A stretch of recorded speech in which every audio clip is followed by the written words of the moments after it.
comunicación con Marina Di Rocco. Bienvenida, Marina, se sube a este vuelo de avión sin nafta. ¿Cómo estás?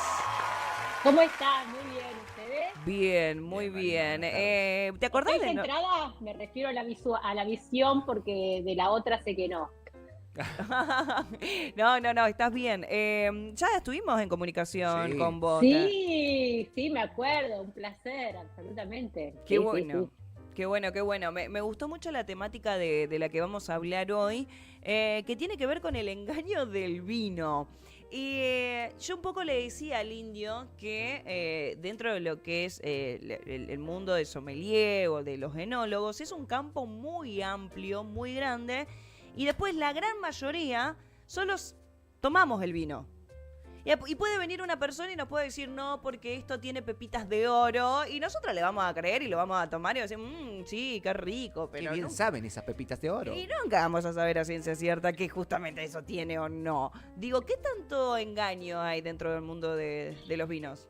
Sí, yo en realidad hoy proponía hablar de la falsificación, porque el tema del engaño de las pepitas de oro, si llegan a encontrar algún vino con pepitas de oro, me llaman. Ok. Con un colador, vemos y después. No, yo creo que independientemente de lo que es la falsificación, que era el tema de hoy, esta cuestión de que hay que llamar un sommelier para tomar vino no va más, es de modé. Viste, yo soy muy de descontracturar el vino porque si no parece que tenemos que no saber un montón, hacer 7 cursos para abrir una botella y destaparla. Dicho esto, bueno, a veces hablando del engaño desde ese lado, y bueno, te podría por ahí vender gato por liebre o darte un vino y decirte zaraza y que a vos de repente te guste más o te guste menos. Pero el vino en definitiva no se engaña porque te va a gustar o no te va a gustar. Claro. Es así de simple. Ujú. Yo te puedo decir, no, pero escuchame, mirá qué bueno que está en nuestros aromas, mirá, y si no te gustó, mucho engaño Claro. no va a haber. Claro, y la historia de Rudy, esto también me Sí. pareció interesante. ¿Nos querés contar un poco quién fue este personaje? Bueno, esto tiene que ver sí con la falsificación de vino y Rudy es una historia alucinante, estuvo en su momento un documental en Netflix y fue un indonesio que en los Estados Unidos en 1996, él va con una visa de estudiantes allí y sabes que se hace conocido en el mundo del vino, tenía un excelente paladar y empieza a participar de subastas, empieza a tener una cava propia y empieza a meterse en el mundo de los coleccionistas. Entonces, después de casi 10 años, voy por el final y vamos viendo detalles, Dale. se descubre que este hombre vendió un montón de vinos falsificados. Estamos hablando de muchísimos millones de dólares. De hecho, una sola subasta, él hizo una subasta de 22, la del 2006, de 22 millones de dólares. Wow.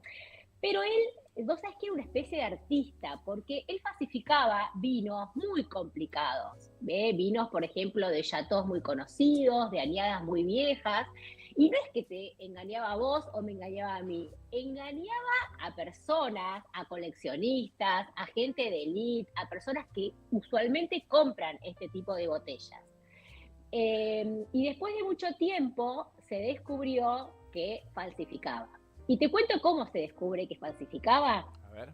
De una manera terrible, porque él era tan soberbio, que generalmente estas personas tienen un dejo de soberbio, que hizo como una especie de botella imposible. Es un error que cometió, que calculo que es imposible que él lo haya podido hacer, y él puso en una subasta en el año 2008 una botella de un chateau, se llamaba Chateau Le Fleur, del año 1929.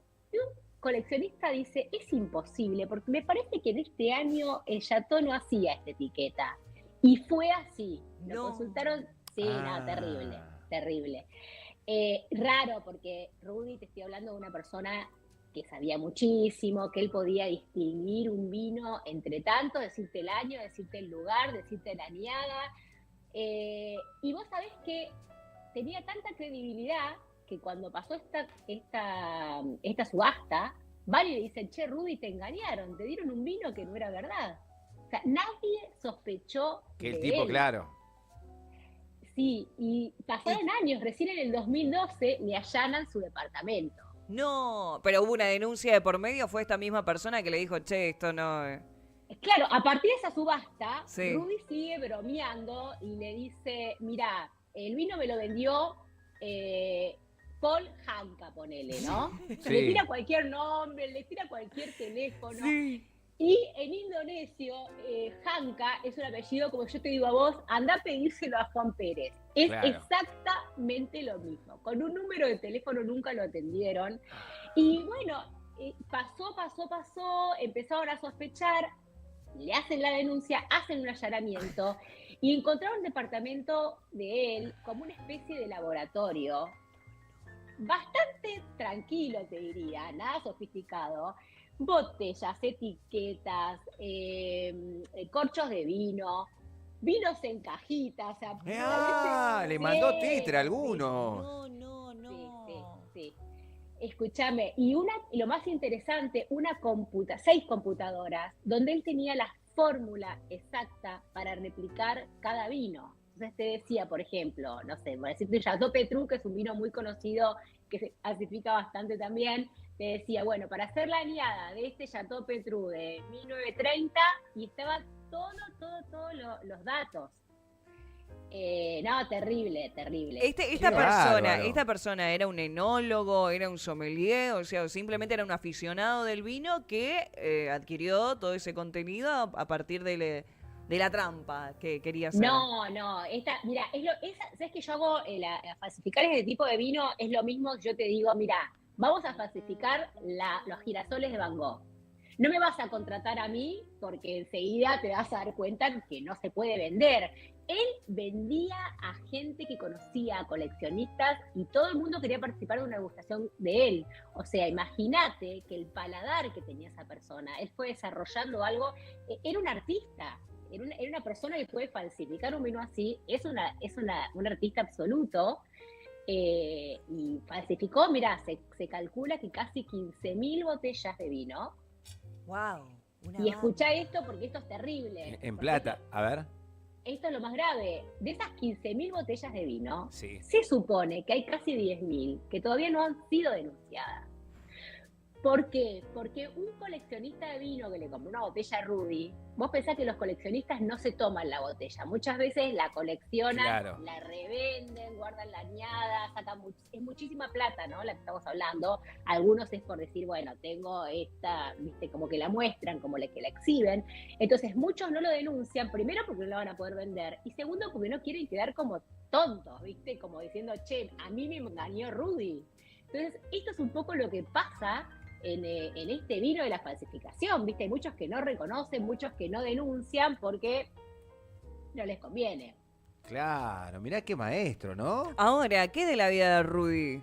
Bueno, yo te cuento que es la vida de Rudy, 7 años de cárcel, por supuesto, deportado a Indonesia. Encima Rudy ya estaba ilegal, porque él fue una visa de inmigrante y era mentiroso, era un desastre. Bueno. Pero aparte el tipo, me imagino, perdón, que haga un punto acá, era multimillonario, porque había que venderle vino a los coleccionistas. Esto que te digo, compran vinos carísimos que nunca van a tomar. Sí. Olvídate, él era multimillonario, porque aparte, por ejemplo, en esta subasta, que te digo, 2 subastas se hizo $22 millones. 10.000 lo manda a la gente de Indonesia, y los otros, en la otra plata, él la reinvierte en botellas de verdad, porque él tenía una colección de vinos. Imagínate, yo no es que aparezco yo y digo, mira, tengo acá un tetra, torrontés, y claro, te vendo $1 billón. No, o sea, él tenía un sustento interesantísimo. Él fue a la cárcel, por supuesto, por esto, estuvo 7 años, y vos me preguntabas qué es de la vida hoy. Sí. Hoy sigue falsificando vinos, No. pero no engaña a nadie. Escuchame lo que hace. Mirá, se presenta con varios coleccionistas del mundo y hacen catas ciegas entre los vinos de Rudy y los originales. Mirá cómo la hizo, qué capo. La vio, encima catas ciegas, claro. Claro.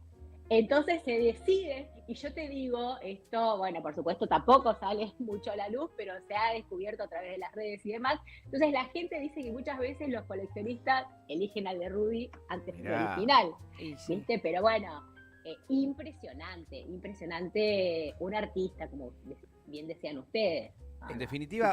En definitiva podemos decir entonces un poco que todo vino bueno, un poco de tetra tiene y todo tetra algo de bueno debe tener también, porque ¿te acordás lo que hablamos la vez pasada? Que vos nos dabas un montón de tragos y de recomendaciones que los tetrabric aparentemente no son tan malos como suele decirse por ahí.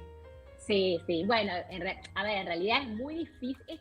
Lo que hizo Rudy es algo que se pudo hacer en su momento, porque él hablaba, por ejemplo, de botellas de añadas viejas, donde tampoco las bodegas tenían normas de seguridad. Claro. Hoy hay mucha tecnología puesta para evitar la falsificación.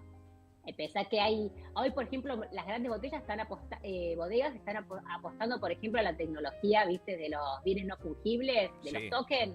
Entonces, por ahí vos tenés un QR y vas viendo la trazabilidad de esa botella desde que sale del viñedo y las distintas transacciones que van haciendo los compradores, porque estamos hablando de botellas de muchos euros, ¿viste? Claro. 3.000, 4.000, 5.000 euros y dañadas hay un poco más.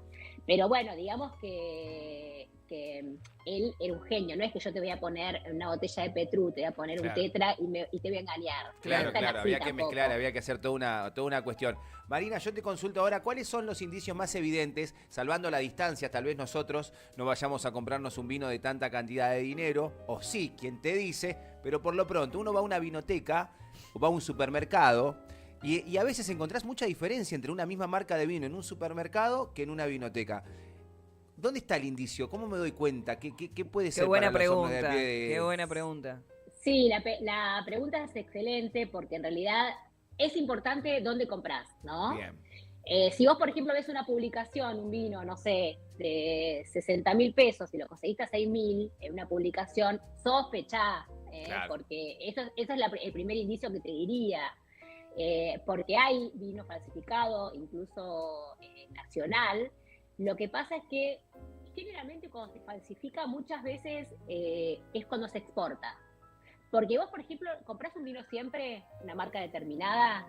Y trato de ir a lo seguro generalmente. Y si no, si voy a la vinoteca, me dejo asesorar.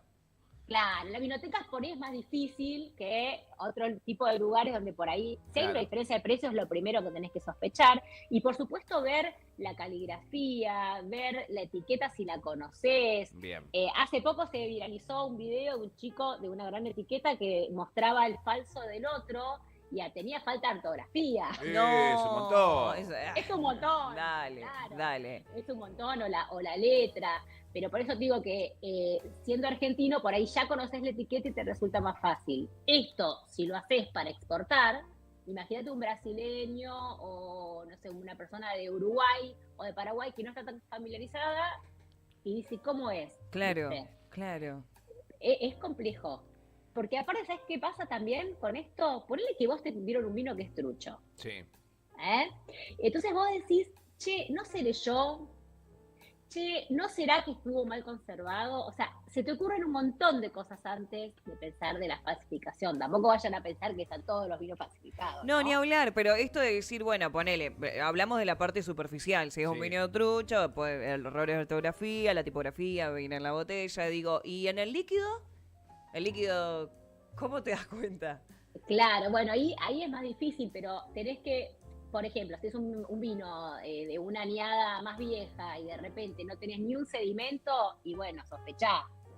Pero después, por ejemplo, el corcho, Bien. hoy por hoy, casi todas las y eso es más difícil de falsificar, casi todas las bodegas tienen el corcho con la marca, viste, que antes eso no estaba. Ahora tenés que fijarte la cápsula, que es, viste, capuchón que recurre. Sí. Bueno, eso es importante, que no esté salida o que no, viste, porque generalmente si vas a llenar un vino con otra cosa, lo primero que tenés que hacer es sacar esa cápsula. Sí. Bien. Y bueno, esas son cosas que tenés que observar y mirar. Hago un alto porque dijiste algo que me llamó la atención. En un momento, recuerdo, cuando aprendí a tomar, voy aprendiendo, de hecho sigo aprendiendo a tomar vino, se decía, no, si tiene sedimento como que no, pero luego aprendí que no, que aparentemente el sedimento no es un indicio de que sea un mal vino, sino que todo lo contrario, tal vez tenga restos de barrica y ese tipo de cosas, ¿puede ser? Mira, el sedimento se puede dar en dos casos. Ahí va. Si el vino tiene muchos años, Si el vino tiene muchos años, es sumamente normal que tenga sedimentos, porque con el paso del tiempo, Sí. el color del vino precipita, se llama antocianos eso, precipita, y esa precipitación de ese color son sedimentos. Por eso vos un vino de muchos años vas a ver que es un vino más claro, y esos sedimentos están perfectos que aparezcan. Y hay otro caso que también se da mucho ahora y lo podés ver en la etiqueta del vino, que habla de vinos sin filtrar. También está muy de moda y es una tendencia. Entonces, esos vinos que son sin filtrar, por más que sean jóvenes, pueden presentar sedimentos. Y no es que el vino esté mal, para nada. Es una característica de ese vino. Bien, buenísimo, clarísimo. Marina, te tenemos que despedir, tenemos que mandar a la pausa, pero siempre es un placer charlar con vos. Hoy viniste con Yapa porque realmente con la historia que nos contaste, los comentarios del streaming están tremendo, están prendidos fuego porque dicen Rudy hoy toma vino en bota. Es como que llega a la conclusión de Rudy. Quedaron todos prendidos. Rudy hoy maneja un taxi. Crack Rudy, bueno, hace streaming Rudy, nada, tremendo. Terrible. Tremenda historia. Así que bueno, sabés que siempre tenés un lugar especial en este vuelo de avión sin nafta. Un placer charlar contigo y gracias por tu conocimiento y brindarlos aquí a toda la audiencia. Bueno, un placer, un gusto haber estado allí y cuando quieran, acá estamos. Gracias, Mari. La Muchas pueden gracias. encontrar ahí en las redes. Marina Gracias. Sommelier, Marina de Rocco, especialista, la mejor de Argentina. Chao, Mari, nos vemos. Chao.